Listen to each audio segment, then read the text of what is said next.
Good afternoon and welcome to the HBCU Green Fund press event for COP28. I'm Felicia Davis, a founder and manager of the HBCU Green Fund, which HBCU stands for Historically Black Colleges and Universities, primarily in the U.S. Okay, let me get the microphone straight. So that is, and we fondly say HBCUs, and HBCU Green Fund is known all across the continent of Africa, particularly sub-Saharan Africa, just as HBCU Green Fund, with a very different meaning. We believe that as much as we have a climate crisis, at the center of that crisis is justice and human rights.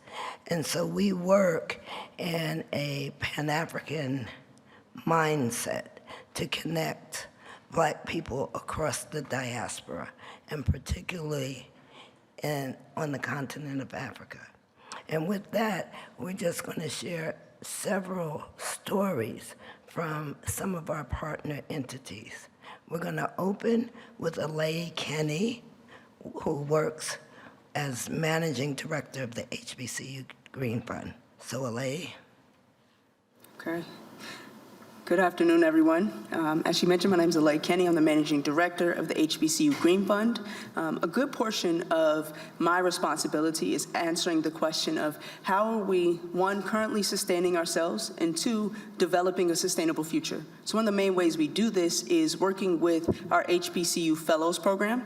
That includes students from 5 different campuses across our nation, but primarily located in the Atlanta metro area, and that includes Spelman College, Morehouse College, and Clark Atlanta University. The students spend significant amounts of time working with young professionals in the sustainability and clean energy industries.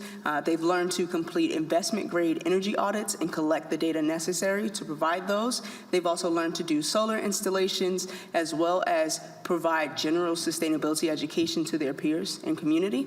And so for us, it's about how are we building a solid foundation for a sustainable future with an electorate and a voting class of people who understand what these things mean, who understand that we can't get to justice without sustainability, and we can't get to sustainability without justice. And further, we look at how do we connect that, not just across the United States, but across the world. So what we've done is our HBCU Fellows actually partner with universities on the continent of Africa. We've done an Eco Spring Break, and we do it annually where we send our students from the States over to the continent. Last year, we sent them to Senegal with our partner Eco Village Rodez in the Sahel region, where the students learned about deforestation and reforestation. They planted trees, they dug wells, and so literally getting to the work of building a better future very immediately, very urgently, but also understanding design and sustainable development of a long-term future. So we are excited to be at COP and to bring the voices of HBCU students, alumni, young professionals, and the people who will be taking over the leadership of this planet to you. Thank you, illai. And next, to advance our work in Africa, we are very proud to announce that for 2024, we will officially launch and open an African office. And so Mr. Shehu Chum is our Africa director. And Shehu, if you would share. Thank you very much. My name is Shehu Chom from Senegal, West Africa. I'm the Africa Director for HBCU Green Fund. So my role is to help and empower our brilliant young climate entrepreneurs in Africa. So we have something like 11 countries where we have very, very impactful projects. So today we trying to help and then make them move to the next step. So in developing the project in the different countries.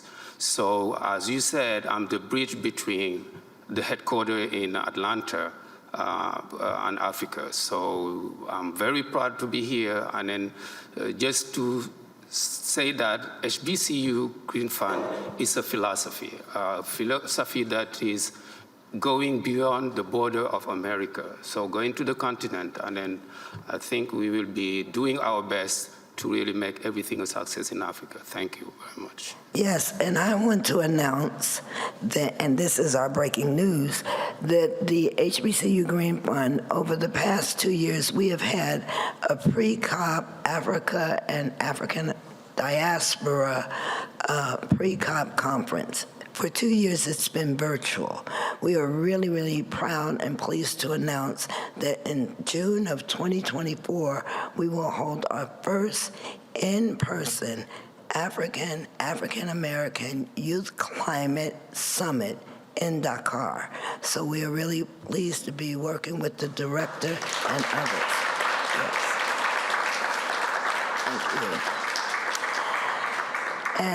And next, from Kenya, we do a number of projects across Africa, and so I will have Sharon Gaki share quickly a bit about the project that we're supporting in Kenya. Good afternoon, everyone. My name is Sharon Gaki from Kenya, and I'm so glad to be here today. So in Kenya, we are partnering with HBCU Green Fund to do a project in climate smart agriculture. And we are so glad to say that we have gone ahead to establish demonstration farm, or rather plots, whereby we are teaching our farmers on how to do agroecology and to practice it on and into our farms, which is serving as a demonstration farm. We have gone ahead to make a sustainable demonstration farming through these demo farms, whereby they have learned on how to do their own farming in their own pieces of plots. Through these, we have gone ahead to give them inputs, whereby we are giving them biochar fertilizer, which serves as a amender to the soil, which has given more produce more than the chemical fertilizers. And you have seen their farms do much more better, and they produce more than it was before. So we are so grateful to HBCU Green Fund for this project. And our farmers today, as we speak, they have pictures and the results of what they have gotten from the farms so far. And through it, they are making a livable, their sustainable living through it, through the trading of agribusiness. Before, maybe I would have started by saying that I'm coming from a pastoral community, which has suffered more from the impacts of climate change, which is drought. And these people, from their living, they used to do livestock farming, whereby in 40 years' time, last year, we experienced a very prolonged drought, whereby they ended up losing their livestock, which served as their source of income and their livelihood. So when it came to this point, we thought on how can we help these people, because so many children ended up dropping. Wrap it up. Out of school, and that's how we came in with HBCU Green Fund and started the climate smart agriculture.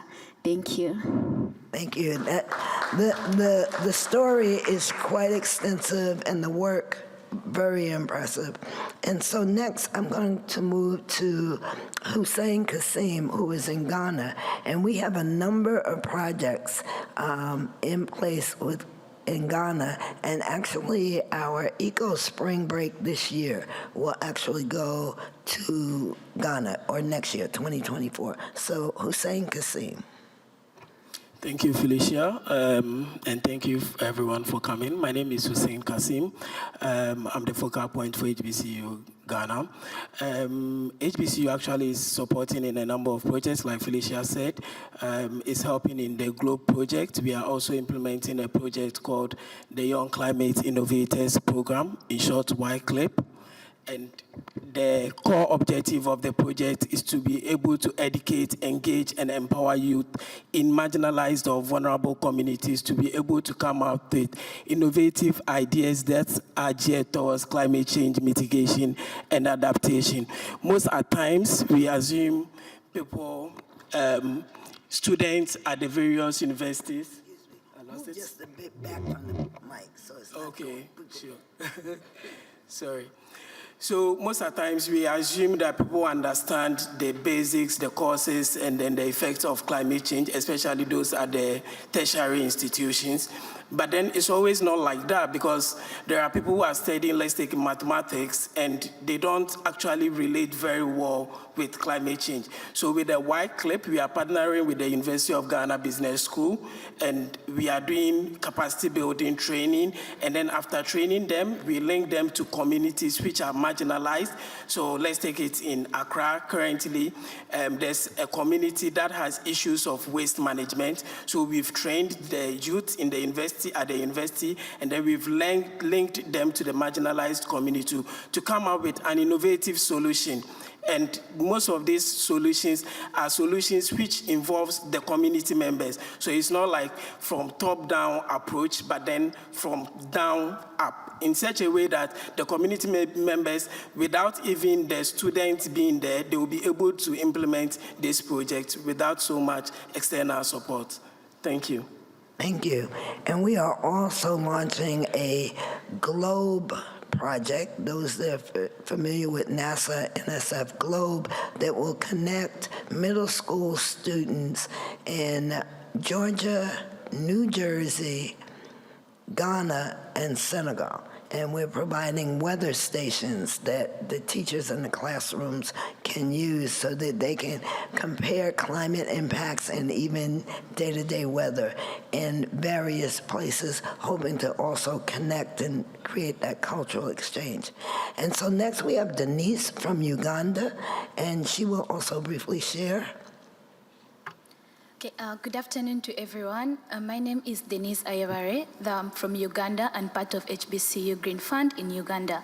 The projects in Uganda are more focused about climate education and awareness, as well as nature-based solutions, where we carry out green debates right from primary level, high school, and university level, engaging various students in climate education and to create awareness. It's more about nature-based solutions, with nursery beds in different communities, where we partner with different organizations to plant trees and launch environmental clubs in schools with sustainability of planting trees. Thank you. Thank you, Denise. And to tie a bit of our work together, but before we totally take questions, Mustafa Santiago Ali, Dr. Mustafa Santiago Ali, has been a long-term supporter of HBCUs, historically black colleges and universities, impacted communities across the U.S., and in advancing environmental justice and climate justice from a number of arenas. But he has a particular love and appreciation for work that gets done, and especially for engaging the next generation. So with that. Thank you, Felicia. You know, Africa is the birthplace of civilization. It is also the mother of civilization, and it is time for us to make sure that we are making the investments to protect our mother and to also uplift. James Baldwin, a famous writer, once said that if I love you, I have to make you conscious of the things you don't see. When you look at the HBCU Green Fund, when you look at the folks who are in the audience, when you look at these amazing leaders who are here on this stage, they are sharing with you the sets of examples about how we not only help to strengthen Africa, but examples for the world about how we can actually address the climate crisis, whether it is in making sure that education is available and the lessons and best practices that come out of that. For those who are focusing on the clean economy and making sure that we are creating a new set of jobs, but at the same time addressing the climate crisis, addressing the cyclones, addressing the flooding that's going on, addressing the heat islands and the extreme heat that's happening. All of this is about building collaborative partnerships, authentic collaborative partnerships across the ocean. So we're extremely blessed to have all these amazing leaders and the folks who are there on the front lines actually doing the work, creating the examples about how we make real change happen. But we also have to make sure that we share with folks that we have power and that we're not going to give that power away, that we are going to demand that the resources go to the communities that need them the most, to make sure that the voices that are unseen and unheard are now not only a part of the dialogue, but are framing out the direction that we go. So I want to thank everyone who has been so committed over the years in making real change happen. So, and Mustafa is known for asking everybody to join in that particular call. So I don't want this group to miss out just because we happen to be on this pretty stage. Yeah, you know, we all come from the grassroots, so we keep it real. Is that all right with everybody? So I often ask folks to look to the person to your left. Help your neighbor out if they don't know their left. Look to the person to your right. And do me a favor, reach your left hand out to the person on the left-hand side, and reach your right hand out to the person who's on the right-hand side. So if you really want to make people nervous, folks get nervous when we come together, when we actually are focused on the fact that we have more things in common than we have differences, and that we are going to use our power to make positive change happen. I often ask people all across the planet to join me in saying just a simple word, just say power. Power. Now this time we're going to bring it home, say power to the people. Power to the people. One more time, say power to the people. Power to the people. And some people are afraid of power, so let's say it loud enough so folks outside of these doors can actually hear us. All the folks who are at COP28 need to know that when it comes to frontline organizations, that we have the power to make change happen, and that we are going to do everything to make that become a reality. Last time, everybody say power to the people. Power to the people. There it is.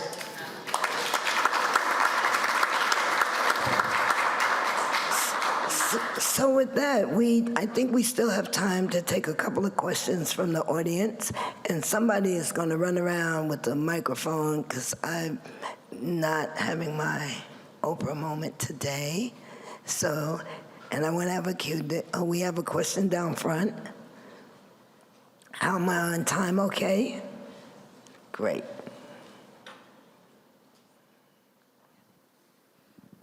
Greetings, everyone. I'm Sade Jones from the U.S., and I'm coming from a low-wealth area, a changing area, a community. Does the HBCU Green Fund do work in communities, and how does that relate to the work in Africa? So, illai? So the short answer is absolutely yes. So one of our biggest projects is actually in partnership with Bezos Earth Fund in the West Atlanta area. So it's entirely community-based and looking at how do we create viable green spaces in the community using the resources and the people already there to support and elevate the community. And that work translates across the globe, because everyone kind of across the globe is struggling with how do we make effective use of the land and the spaces that we have and respect those spaces and make sure that they're climate friendly, but also usable for the people there. We see this in Senegal, we see this in every major city. And so we take the learning we have happening in West Atlanta and projects there to be able to share across the globe. Great. Another question? Can you just name a couple of the partners that you work with? So we work with a large number of partners. One of our major partners that would have been with us today and sharing is Harambe House Center for Environmental Justice. And we do planning, implementation, and they are engaged in connecting environmental justice and planning for a plan going forward for the entire southeast of the United States. They are also heavily involved throughout the diaspora, particularly West Africa and also Panama. So that's just one of our partners. We are pleased to have a number of sponsors. We have a great party this evening, December 5th for the record, December 4th at 5 for the record. And we had the Dream.org support, and we also have Omega Institute, and we have Center for Environmental Justice. So, and then I'm looking in the audience and I'm seeing folks that work and countries that are represented that work with us. So while we can only have a few on stage, we are working in Burkina Faso, we're working in the Gambia, we are working in Sierra Leone, we are working in Liberia, we are working in Zimbabwe, we are working, and I'm sure I'm missing several of our countries because we are working across 15 countries with projects in 11. And really pleased that people have come out. LA, or someone might want to... Last thing, we are working a lot of places, doing a lot of work, but we are not working tonight. Tonight we party. There is a global world music party tonight, Warehouse 4 in Dubai, 5 p.m. It is free. Please come join us. Have a great time with us. We're going to party because we party as hard as we work. And as you can see, we work very, very, very hard. So we are looking forward to celebrating and enjoying with you guys tonight. There's one more question, I think, over in the corner. So, what are you trying to tell me?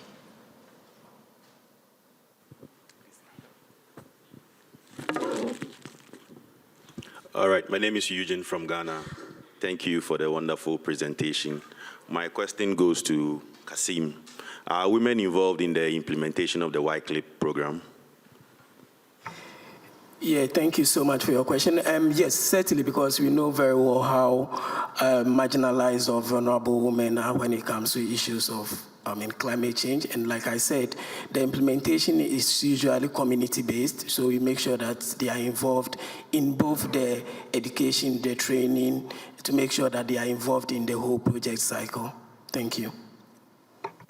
So also, I want to mention, I think there's a question here, and there's another there, and so we're going to have to go quickly, but I neglected to mention a major partner that we're so pleased to have, which is the Pattern streaming channel of the Weather Channel. So some of you check the weather, and you check it on the Weather Channel, and Pattern is their streaming outfit. So they are good enough to be a partner, to share some of our content, and we definitely want to thank them for that support. Next question.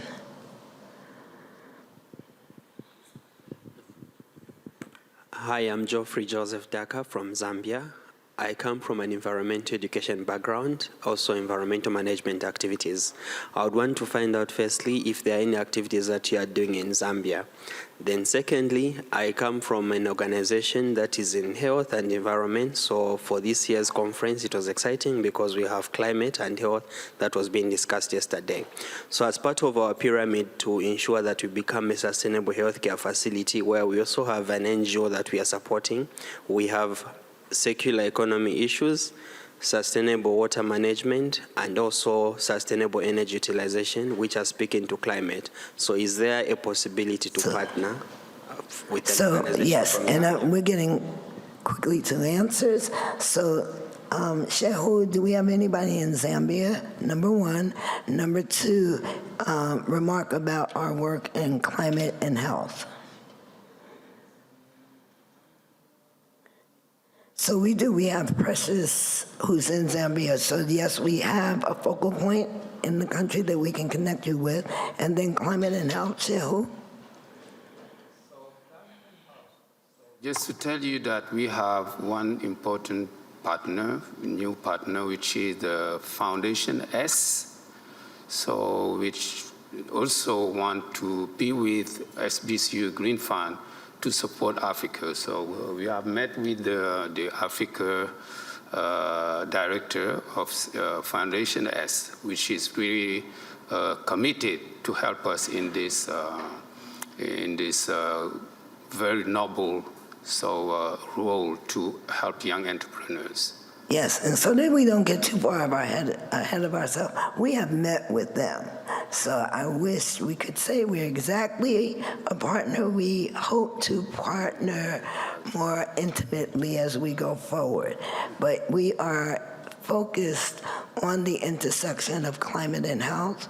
We always have a focus on gender and climate, and we are looking for sustainable platforms, whether that be agriculture, mobility, energy, even housing, et cetera. So we want to look at how does the global Black community move forward in a sustainable way.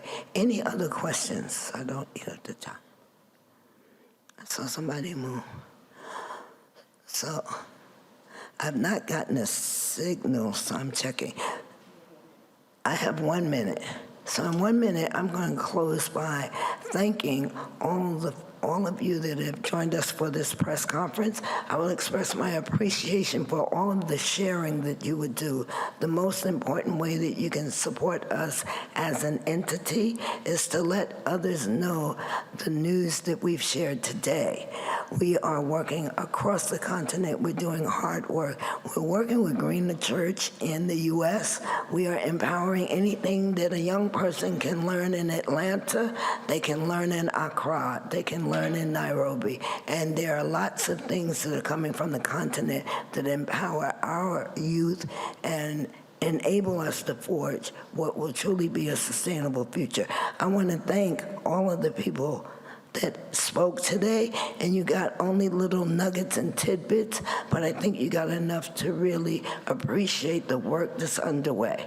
And so with that, I'm going to close. I'm going to thank the COP28 for this awesome, beautiful, wonderful platform. And again, Pattern, Dream.org, Harambe House Center for Environmental Justice, and any partner that I've neglected to mention, Omega, because without them, we wouldn't be here. So thank everyone.